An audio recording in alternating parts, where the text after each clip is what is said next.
এখন ৰাজ্যত এটা বৰ ডাঙৰ বাঘ আৰু এটা ডাঙৰ হাতী আছিল। হাতী আৰু বাঘৰ ভয়ত গোটেই মানুহবোৰ য'তে ত'তে পলাব ধৰিছিল। বহুতো যত্ন কৰি ৰজাই সেই বাঘ আৰু হাতী মাৰিব নোৱাৰি গোটেই ৰাজ্যত ঢোল পিটি কৈ দিবলৈ ক'লে, যোনে এই বাঘ আৰু হাতীক মাৰিব পাৰিব তাক মন্ত্ৰীবৰ দিয়া হ'ব। গোটেই গাঁৱে গাঁৱে দবা বজাই খবৰ দি দিব কোৱা যে হাতী আৰু বাঘক যোনেই মাৰিব তাক মোৰ ফালৰ পৰা সোণ ঢেৰ কিবা কিবি দি পুৰস্কাৰ দিম বুলি কৈ দিবা। ঠিক আছে মহাৰাজ, মই এতিয়াই কৈছোঁগৈ। শুনক শুনক শুনক, সকলো গাঁৱৰ মানুহবিলাকে শুনক। আমাৰ ৰাজ্যত হাতী আৰু বাঘ এটাই বহুত দিগদাৰ কৰি আছে। যোনেই হাতী আৰু বাঘটোক মাৰিব তাক ৰজাই ভাল পুৰস্কাৰ দিব। শুনক শুনক শুনক। এই কথা শুনি গাঁৱৰ আধা আধি মানুহে অস্ত্ৰ শস্ত্ৰ লৈ হাতী মাৰিবলৈ ওলাই গ'ল। কিন্তু হাতী আৰু বাঘ কোনেও মাৰিব নোৱাৰিলে, সকলোবোৰ ভয়ত পলালে।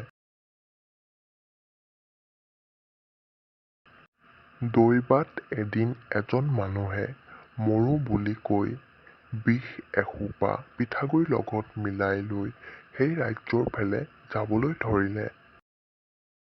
ৰাজ্যৰ ফালে গৈ থাকোঁতে তাৰ পিয়াহ লাগিল। পিয়াহ লগাত সি গছৰ তলত টোপোলাটোৰ থৈ ওচৰৰে নদীখনলৈ পানী খাবলৈ গুচি গ'ল। সেই সময়তে দুষ্ট হাতীটো সেইফালেদি আহি আছিল।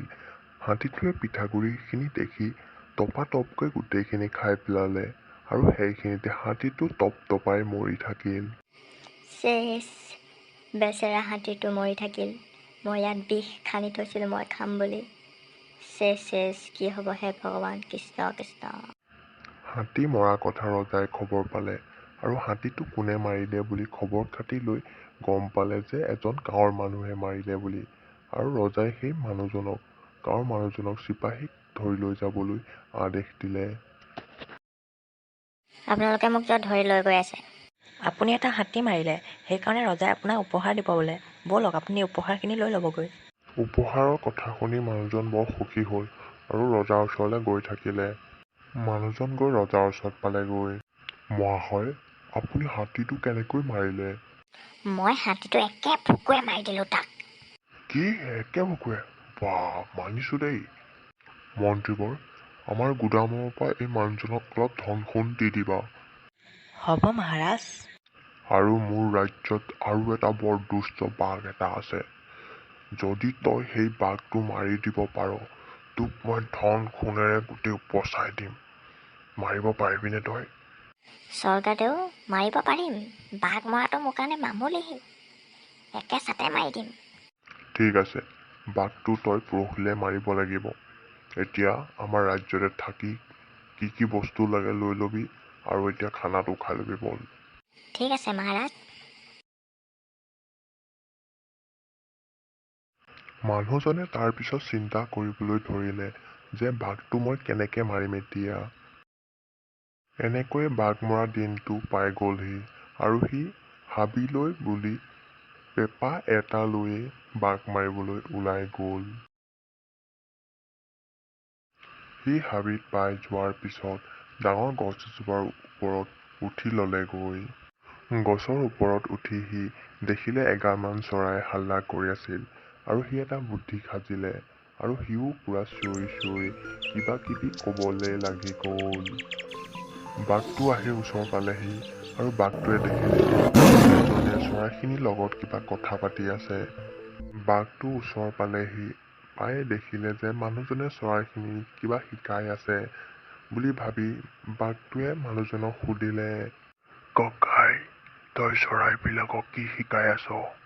ভাই, মই সিহঁতক গান শিকাই আছোঁ। ককাই, মোকো এনেকুৱা গান শিকাব তই পাৰিবিনে? তই হ'লি এটা বাঘ আৰু মই এটা হ'লো মই মানুহ। খাই কৈছোঁ, তইতো মোক খাই তোক পেলাবি। মই নেখাওঁ। মুঠতে তই মোক তেনেকুৱা গান শিকাই দে।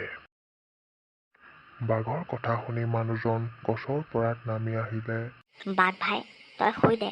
তোৰ হাত ভৰি দুটা বান্ধি পেলানিহে মই গান শিকাব পাৰিম। সেইটো কাৰণে তই পৰি দে।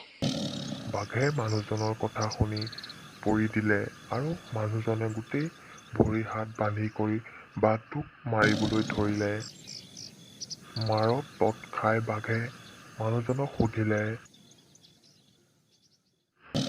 ভাই মই আৰু গান নিশিকো, মোক এৰি দে ভাই, মোক এৰি দে। বাঘ ভাই, মই তোক ভালকৈ শিকাই দিম গানটো, আৰু অলপ আছে বাঘক বেছি জোৰছে মাৰিব ল'লে আৰু বাঘে মাৰ সহ্য কৰিব নোৱাৰি বাঘটো মৰি থাকিলে।